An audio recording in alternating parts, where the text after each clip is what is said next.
رات کا سناٹا، ہوا میں گرد کا ہلکا سا جھونکا، اور ایک شہر جہاں لوگ سونے کی چمک کو اپنی آنکھوں کا نور سمجھ بیٹھے ہیں۔ ایک آدمی نکلتا ہے، زینت سے لدا ہوا، رعب سے بھرا ہوا، لوگوں کی نظریں اس پر جم جاتی ہیں۔ پھر اچانک زمین کے اندر سے ایک دبی ہوئی گرج اٹھتی ہے۔ ایسا لگتا ہے جیسے مٹی کو حکم مل گیا ہو۔ سوال یہ ہے، جس کے خزانوں کی چابیاں اتنی بھاری تھیں کہ طاقتور لوگ بھی مشکل سے اٹھا پاتے، اسے اللہ نے ایک پل میں کیسے مٹا دیا؟ یہ کہانی ہے قارون کی، مال کے فتنے کی، غرور کی تباہی کی، اور اس انجام کی جو قرآن نے ہمیشہ کے لیے بیان کر دیا۔ اسلامی تاریخ میں کچھ واقعات ایسے ہیں جو صرف ماضی کی کہانی نہیں رہتے، بلکہ ہر دور کے انسان کے لیے زندہ نصیحت بن جاتے ہیں۔ قارون کا واقعہ انہی میں سے ایک ہے۔ قارون بنی اسرائیل میں سے تھا۔ قرآن کے مطابق وہ موسیٰ علیہ السلام کی قوم کا فرد تھا، مگر جب اللہ نے اسے دولت عطا کی تو وہ دولت اس کے لیے شکر اور خیر کا ذریعہ نہ بنی، وہ دولت اس کے لیے آزمائش بن گئی۔ یہ واقعہ ہمیں سکھاتا ہے کہ دولت بذات خود نہ نیکی ہے نہ برائی، اصل چیز دل ہے۔ اگر دل میں شکر، عاجزی اور آخرت کی فکر ہو تو دولت رحمت بن جاتی ہے، اور اگر دل میں تکبر، خود پسندی اور ظلم ہو تو دولت فتنہ بن جاتی ہے۔ آج ہم قرآن کی روشنی میں بالکل مستند انداز میں قارون کی کہانی کو مرحلہ بمرحلہ دیکھیں گے۔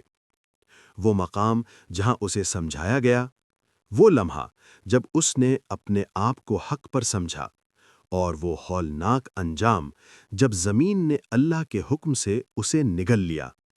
وہ زمانہ سختیوں کا تھا۔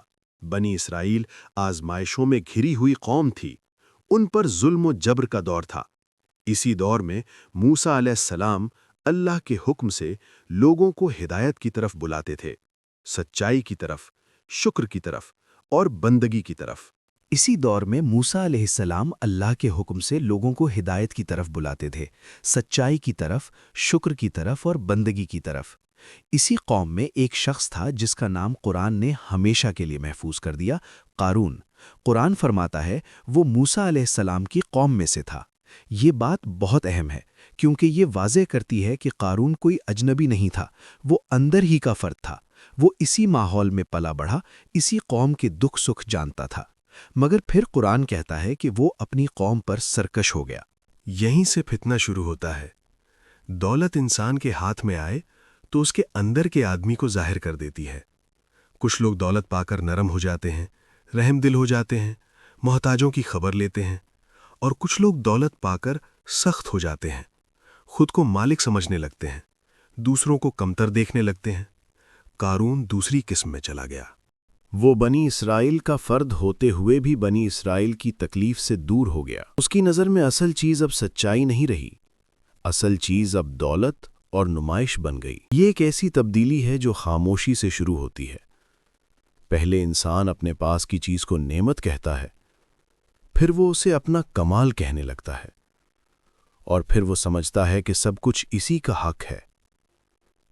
جب انسان اس مقام پر پہنچ جائے تو وہ اپنے رب کو بھولنے لگتا ہے اور اپنے نفس کو خدا بنا لیتا ہے۔ قرآن جب قارون کے مال کا ذکر کرتا ہے تو اس طرح نہیں کرتا کہ صرف کہا جائے وہ بہت امیر تھا۔ قرآن ایک ایسی علامت بیان کرتا ہے جو دل پر اثر کرتی ہے۔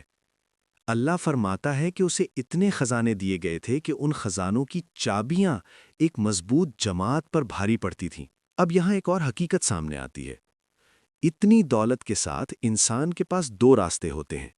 ایک راستہ یہ کہ وہ شکر کرے، اللہ کے حکم کو مقدم رکھے، کمزوروں کا سہارا بنے۔ دوسرا راستہ یہ کہ وہ اپنے آپ کو سب سے بڑا سمجھے اور دولت کو اپنی پہچان بنا لے۔ بنی اسرائیل میں کچھ نیک اور سمجھدار لوگ تھے۔ وہ قارون کے پاس آئے، انہوں نے اسے نصیحت کی۔ قرآن نے ان کے الفاظ کو محفوظ کر دیا تاکہ ہر دور کے لوگوں کو معلوم ہو کہ جب دولت ملے تو ایمان والے کیا مشورہ دیتے ہیں۔ انہوں نے کہا، اتنا اتراؤ مت، اللہ اترانے والوں کو پسند نہیں کرتا۔ انہوں نے کہا، جو کچھ اللہ نے تجھے دیا ہے اس میں آخرت کا گھر تلاش کر۔ انہوں نے کہا، دنیا میں اپنا حصہ نہ بھول مگر اس حصہ کو دل کا خدا نہ بنا۔ انہوں نے کہا احسان کر جیسے اللہ نے تجھ پر احسان کیا۔ انہوں نے کہا زمین میں فساد مت پھیلا۔ یہ نصیحت بہت جامع ہے، اس میں توازن بھی ہے اور حد بھی۔ یہ نہیں کہا گیا کہ دنیا کو چھوڑ دو، یہ کہا گیا کہ دنیا تمہارے ہاتھ میں رہے، تمہارے دل میں نہ اترے۔ لیکن قارون نے ان باتوں کو قبول نہ کیا۔ اس نے جو جواب دیا وہی اس کے انجام کی بنیاد بن گیا۔ اس نے کہا مجھے یہ سب کچھ میرے علم کی وجہ سے دیا گیا ہے۔ یہ ایک خطرناک جملہ ہے۔ یہ جملہ یہ سمجھاتا ہے کہ میں خود کافی ہوں، مجھے کسی کا فضل نہیں چاہیے، اور یہی وہ مقام ہے جہاں انسان اپنے رب کو بھولتا ہے۔ قارون نے دولت کو اللہ کی عطا کے بجائے اپنی چالاکی اور اپنی صلاحیت کا نتیجہ سمجھا۔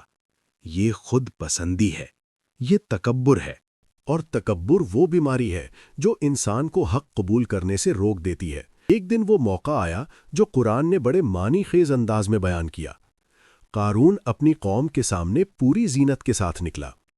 یہ صرف اچھا لباس پہن کر نکلنا نہیں تھا، یہ ایک اعلان تھا، یہ ایک نمائش تھی۔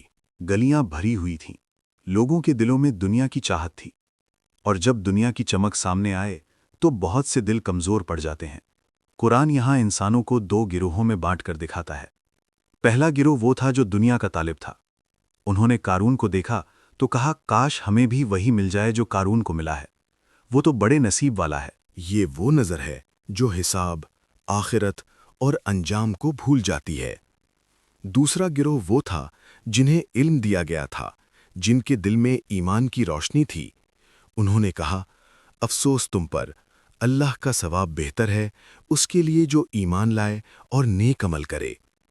یہ ایک سخت حقیقت تھی۔ وہ بتا رہے تھے کہ دنیا کی یہ چمک عارضی ہے۔ وہ بتا رہے تھے کہ اصل کامیابی وہ ہے جو قبر اور آخرت میں کام آئے۔ یہاں کہانی میں ایک عجیب تناؤ پیدا ہوتا ہے۔ ایک طرف قارون کی زینت لوگوں کو کھینچ رہی ہے، دوسری طرف اہل ایمان کی زبان لوگوں کو روک رہی ہے۔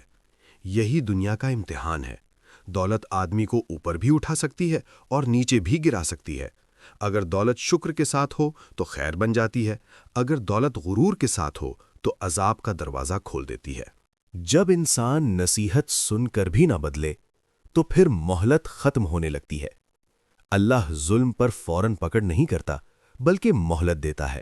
قرآن قارون کے بارے میں ایک اور حقیقت کی طرف اشارہ کرتا ہے۔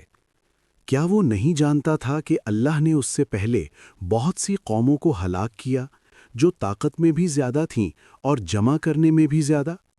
یعنی تاریخ اس کے سامنے تھی، پچھلے لوگوں کا انجام اس کے لیے عبرت تھا، مگر قارون دولت کے نشے میں اندھا ہو چکا تھا۔ یہی دولت کا فتنہ ہے، یہ انسان کو حقیقت سے دور کرتا ہے۔ مگر حقیقت یہ ہے، زمین جس پر وہ چلتا ہے اللہ کے حکم کی تابع ہے، آسمان جس کے نیچے وہ فخر کرتا ہے اللہ کے حکم کا تابع ہے۔ اب کہانی اس مقام پر پہنچ گئی ہے جہاں کوئی چیز قارون کو بچا نہیں سکتی، نہ اس کے خزانے، نہ اس کے محافظ، نہ اس کی چابیاں، نہ اس کی شہرت، کیونکہ جب اللہ کا حکم آ جائے تو دنیا کے سب سہارے ٹوٹ جاتے ہیں۔ پھر وہ لمحہ آیا جسے سن کر دل کانپ اٹھتا ہے۔ قرآن ایک جملے میں وہ منظر دکھا دیتا ہے جو صدیوں تک انسان کو ہلا دیتا ہے۔ اللہ نے قارون کو اور اس کے گھر کو زمین میں دھنسا دیا۔ یہ کوئی معمولی سزا نہیں تھی، یہ ایک کھلا پیغام تھا، ایک اعلان کہ جسے لوگ ناقابل شکست سمجھ رہے تھے وہ اللہ کے سامنے بے بس ہے۔ تصور کیجئے، وہی محل جسے وہ اپنی طاقت کی علامت سمجھتا تھا، وہی خزانے جنہیں وہ اپنی عظمت کا ثبوت سمجھتا تھا، وہی چابیاں جنہیں وہ اختیار کی نشانی سمجھتا تھا، سب کچھ ایک ہی لمحے میں مٹی کے نیچے۔ قرآن فرماتا ہے کہ اس کے پاس کوئی جماعت نہ تھی جو اللہ کے مقابلے میں اس کی مدد کر سکتی، اور نہ وہ خود اپنی مدد کر سکا۔ یہاں دنیا کا پردہ چاک ہو جاتا ہے۔ یہاں معلوم ہوتا ہے کہ اصل طاقت کس کے پاس ہے اگر اللہ اس کی مدد نہ کرے، اور پھر لوگوں کا رد عمل، وہی لوگ جو کل حسرت کر رہے تھے آج کانپ رہے تھے۔ وہ سمجھ گئے تھے کہ رزق اللہ کے اختیار میں ہے، وہ جسے چاہے وسیع کر دے، جسے چاہے تنگ کر دے۔ اور وہ کہنے لگے، اگر اللہ ہم پر احسان نہ کرتا تو ہم بھی دھسا دیے جاتے۔ یہی عبرت ہے، یہی سبق ہے، یہی بیداری ہے جو ایک ہولناک انجام کے بعد پیدا ہوتی ہے۔ قارون کی کہانی ہمیں چند بنیادی باتیں سکھاتی ہے جو ہر زمانے میں سچ ہیں۔ پہلی بات، دولت بذات خود برائی نہیں، برائی تکبر ہے۔ برائی ناشکری ہے۔ برائی یہ ہے کہ انسان اللہ کی نعمت کو اپنی بڑائی کا ذریعہ بنا لے۔ دوسری بات، یہ سب مجھے میرے علم سے ملا جیسا جملہ انسان کو ہلاکت کے کنارے لے جاتا ہے۔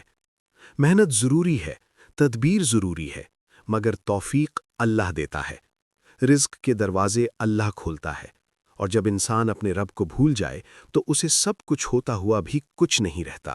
تیسری بات، دنیا کی زینت بہت دلوں کو دھوکہ دیتی ہے۔ لوگ ظاہر دیکھ کر حسرت کرتے ہیں، مگر قرآن ہمیں سکھاتا ہے کہ ظاہر کے پیچھے انجام ہوتا ہے، اور انجام وہی معلوم ہوتا ہے جہاں انسان کے پاس کچھ بھی ساتھ نہیں جاتا۔ چوتھی بات، اللہ کی پکڑ جب آتی ہے تو کوئی بچا نہیں سکتا، نہ مال، نہ منصب، نہ رتبہ، نہ تعلقات، نہ محافظ۔ آج کے زمانے میں قارون صرف ایک نام نہیں، قارون ایک سوچ ہے۔ وہ سوچ جو کہتی ہے میں سب کچھ خود ہوں۔ وہ سوچ جو شکر کو کمزور سمجھتی ہے۔ وہ سوچ جو دوسروں کو نیچا دکھا کر خود کو بڑا کرتی ہے۔ اگر اللہ نے ہمیں مال دیا ہے تو یہ نعمت ہے، مگر امتحان بھی ہے۔ ہمیں چاہیے کہ ہم اپنے مال میں سے اللہ کی راہ میں خرچ کریں، اہل حاجت کی مدد کریں، اپنے دل کو تکبر سے پاک رکھیں، اور اپنی زبان کو ناشکری سے بچائیں، کیونکہ مال ہاتھ میں ہو تو نعمت ہے، اور مال دل میں بیٹھ جائے تو فتنہ ہے۔